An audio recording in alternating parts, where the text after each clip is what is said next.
21. Without the Dead Sea Scrolls, the Hebrew Bible cannot be proven to be an ancient translation,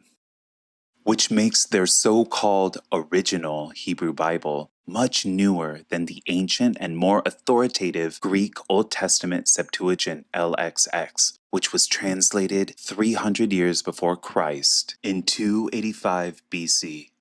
Satan's centuries-old meticulous plot to deposit the Dead Sea Scrolls was to create a false history and a false narrative for the synagogue of Satan, his loyal minions who have rejected and hated Jesus Christ from the beginning.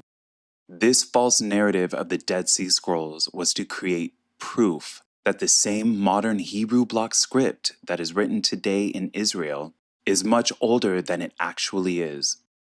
The manufactured Dead Sea Scrolls create a false ancient authority for their invention of modern Hebrew script,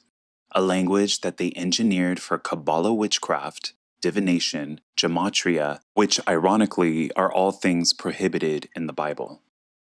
It wasn't until Christians were eventually bamboozled into abandoning the Greek Old Testament Septuagint and adopted the Masoretic Text, the medieval modern Hebrew Bible,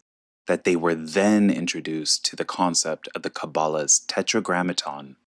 the magic four-letter code name for God the Father, but in reality is just a magic code name for their demonic god of Kabbalah, from which the plethora of other false names for God are derived from, in the false Hebrew Jewish name game. The concept of a proper name for God using the Tetragrammaton was not introduced into the Christian Bible before the Masoretic Text. The oldest version of the Hebrew Scriptures is the Greek Old Testament Septuagint LXX, like I showed earlier. It was the authoritative scriptures adored by the Jews for hundreds of years